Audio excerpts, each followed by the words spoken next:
नमस्कार, मैं हूं आपके साथ जया शेट्टी और आप देख रहे हैं युग का इंसाफ न्यूज चैनल। आइए देखते हैं आज की ताजा खबरें।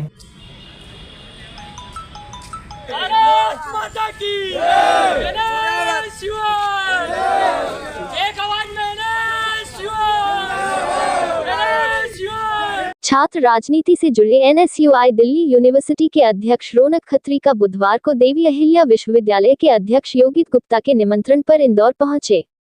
इस दौरान उन्होंने इंदौर में विभिन्न कार्यक्रम में हिस्सा लेने के बाद कारों के काफिले एवं लवाजमे के साथ देवी अहिल्या विश्वविद्यालय के प्रांगण में प्रवेश किया, जहां अपने दर्जनों साथियों के साथ लंबे समय से इंतजार कर रहे योगित गुप्ता एवं उनके सैकड़ों साथियों ने पुष्पवर्षा के साथ उनकी अगवानी की। तत्पश्चात छात्र नेता रौनक खत्री ने देवी अहिल्या विश्वविद्यालय स्थित लोकमाता देवी अहिल्याबाई की प्रतिमा पर माल्यार्पण किया तथा छात्रों के साथ संवाद कर समस्याएं जानी। इस अवसर पर NSUI के दर्जनों छात्रों ने नारेबाजी के साथ बारी बारी से रौनक खत्री का पुष्पमाला पहनाकर स्वागत किया। देवी अहिल्या विश्वविद्यालय भारतीय राष्ट्रीय छात्र संगठन के अध्यक्ष योगित गुप्ता ने छात्रों की समस्याओं से श्री खत्री को अवगत कराया। इस दौरान युवा छात्र नेता रौनक खत्री ने छात्र समस्याओं को लेकर केंद्र व प्रदेश की भाजपा सरकार को आड़े हाथों लेते हुए कहा कि यूनिवर्सिटी में वैचारिक शक्ति होती है, यहीं से राजनीति के लिए कुशल नेतृत्व का उदय होता है, लेकिन भाजपा सरकार छात्र राजनीति से परे काम कर रही है और छात्रों के भविष्य के साथ खिलवाड़ कर उनका दोहन कर रही है। उन्होंने कहा कि न्यू एजुकेशन पॉलिसी स्टूडेंट के ऊपर थोपी जा रही है। श्री खत्री ने दिल्ली यूनिवर्सिटी का एग्जाम्पल देते हुए कहा कि 10,000 एसेंशियल रिपीट के केस मेरी टेबल पर पड़े हैं। इस अवसर पर यूनिवर्सिटी अध्यक्ष योगित गुप्ता ने छात्र संघ के चुनाव की पैरवी करते हुए उपस्थित छात्रों को आश्वस्त किया कि वे जब तक अध्यक्ष है, छात्रों के भविष्य के साथ खिलवाड़ नहीं होने देंगे तथा छात्रों की हर समस्या के लिए संगठित होकर संघर्ष करेंगे। ब्यूरो रिपोर्ट प्रकाश महावर कोली।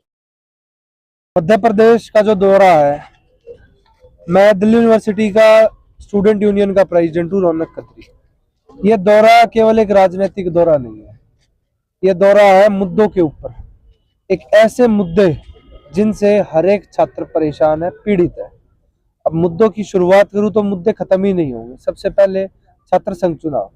छात्र संघ चुनाव की डिमांड सुनने में ऐसी लगती है जो बड़े बड़े नेता करते आ रहे हैं कि होने चाहिए, परंतु अगर जमीनी स्तर पर उस चीज को देखा जाए, ऑब्जर्व करा जाए, तो उसकी नीड इतनी है कि जिस प्रकार आज एक सामान्य घर का छात्र, सिर्फ एक नहीं दो सामान्य घर के छात्र आपके सामने अध्यक्ष बनकर खड़े हैं, वे आम घर के छात्र अगर छात्र संघ चुनाव होंगे ही नहीं तो वो अपने घर बैठेंगे। देश की राजनीति पे कौन राज करेगा? फिर राज वे लोग करते, हम तो कार्यनीति वाले स्टूडेंट्स हैं। राज करेंगे फिर राजघरानों के, राजनेताओं के बच्चे। तो एक जेन्युइन टैलेंट को यूनिवर्सिटी में वैचारिक शक्ति होती है, उसको खत्म कर दो, उसको पनपने ही मत दो। ये सोच है हमारी सरकार, जिसके विरोध में हम ये राजनीतिक दौरे पे आए हैं। छात्रों का गुस्सा जाना है, आक्रोश जाना है, ये किस प्रकार से वो कितने पीड़ित है वो इनकी आंखों में, हर एक स्टूडेंट की बातों में झलकता है। दूसरा मुद्दा हमारा न्यू एजुकेशन पॉलिसी का। न्यू एजुकेशन पॉलिसी स्टूडेंट्स के ऊपर एक बर्डन की तरह थोपी गई है। उसकी इम्प्लीमेंटेशन की अगर मैं बात करूं तो ना तो स्टूडेंट्स को आज तक ये राइट है कि वो अपने ऑप्शनल सब्जेक्ट चूज कर सके, वो सेक वैक के सब्जेक्ट चूज कर सके। सेक वैक चूज करने के बाद भी सपोज करो वो चुन लेता है, कॉलेज उसको ऑप्शन देता है, उसके बाद एसेंशियल रिपीट की इतनी प्रॉब्लम आती है। दिल्ली यूनिवर्सिटी का मैं एग्जांपल दूंगा आपको। 10,000 एसेंशियल रिपीट के केस मेरे सामने मेरी टेबल के ऊपर रखे हुए हैं, जिसमें गलती बच्चे की नहीं है, प्रशासन की है। टेक्निकल ग्लिच की वजह से उसकी मार्कशीट पे फेल दिखा दिया गया। अब इसको लेकर हम क्या कर रहे हैं, सवाल आता है हमारी कार्यशैली पर। हम लोग पूरे देश का 1 से 1.5 महीने के अंदर डाटा कलेक्ट कर रहे हैं ताकि एक सामूहिक पब्लिक इंटरेस्ट लिटिगेशन सीधी सुप्रीम कोर्ट में फाइल हो सके। उसके लिए हमें ग्राउंड, उसके लिए हमें अपनी मेहनत, उसके लिए हमें अपनी प्रोटेस्टें 2 से 3 महीने के अंदर लगातार करती रहनी पड़ेगी। उसके बाद हर एक यूनिवर्सिटी का छात्र संघ अध्यक्ष या पूर्व छात्र संघ अध्यक्ष जिसने इन समस्याओं को फेस करा है, बच्चों से सुना है, वो हाई कोर्ट पे खड़ा मिलेगा, सुप्रीम कोर्ट में खड़ा मिलेगा और बच्चों को उनका हक दिलाकर रहेगा। दूसरी, जो हमारे धर्मेंद्र प्रधान एजुकेशन मिनिस्टर है, उनका घेराव भी जल्द ये हर यूनिवर्सिटी का अध्यक्ष करने वाला है। उनके सीपी अशोका रोड पे या जिस भी रोड पे वो रहते हैं, हमें तो आइडिया नहीं है इतना कि कौन सी आलीशान कोठी उनको मिली हुई है, पर वो तैयार हो जाएं कि अपनी पॉलिसी को या तो जमीनी स्तर पे इम्प्लीमेंट करना सिखा दो, और नहीं इम्प्लीमेंट हो सकती तो इसको वापस ले लो। देखिए इसमें दो बातें हैं। पहले तो छात्र संघ चुनाव बहाल कर दिया। अब छात्र संघ चुनाव ये नहीं है कि स्टूडेंट लीडर तभी प्रोटेस्ट करेगा। हमारे साथ ज्वलंत उदाहरण है, अमन भाई है मध्य प्रदेश के, हमारे पास राज भाई है मध्य प्रदेश, ये लगातार प्रोटेस्ट करते आ रहे हैं। क्या इन लोगों को चुनाव का लालच है कि चुनाव होंगे जब ये अध्यक्ष चुनकर आएंगे?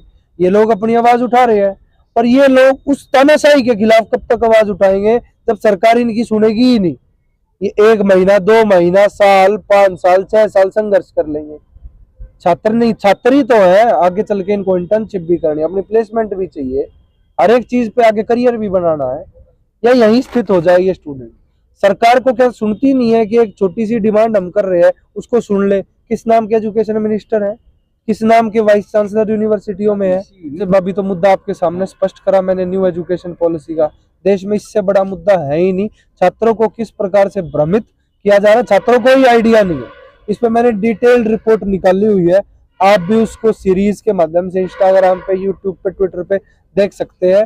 Footfalls of new education policy, DU की डिग्री बनी मजाक, वो संदेश पूरे देश को देने का काम मैंने 7 वीडियोस के माध्यम से करा था, जिसमें एक्चुअल एक पॉइंट की रिपोर्ट शेयर की गई। धन्यवाद। मेरा परिचय, मैं रौनक खत्री हूँ, अध्यक्ष दिल्ली विश्वविद्यालय छात्र संघ।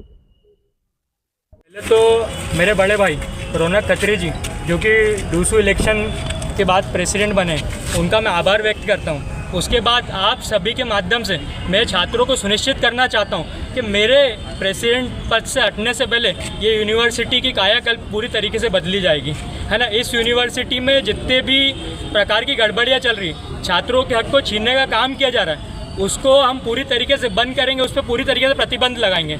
और हमें आप लोगों के माध्यम से मैं एक और चीज़ स्पष्ट कर रहा हूँ कि हमें किसी प्रकार से कोई छात्र संघ चुनाव का मध्य प्रदेश में लालच नहीं है, परंतु आज आप इंदौर में भी देखोगे नेताओं के बेटे ही नेता बन रहे हैं। हमारे जो रात दिन लोग मेहनत करते हैं, जो कार्यकर्ता मेहनत करते हैं, वो कार्यकर्ता ही रह जाते हैं। आज भारतीय जनता पार्टी ये चाहती नहीं है कि नेताओं के बच्चे ही नेता बने, वो ये कभी नहीं चाहती कि छात्रों के बच्चे भी कभी नेता बने। इसलिए मध्य प्रदेश में 2017 के बाद से इनने मध्य प्रदेश में रोक लगा रखी छात्र संघ चुनाव पे, लेकिन हम इसकी आवाज़ उठाते रहेंगे। आज मेरे बड़े भाई यहाँ आए हैं, हम आज यहाँ से ही इस आवाज़ को उठा रहे हैं कि मध्य प्रदेश में छात्र संघ चुनाव करवाए जाएं, ताकि एक जो सच में व्यक्ति संघर्ष करता है, जो छात्रों के लिए काम करना चाहता है, उससे ही मौका मिल सके।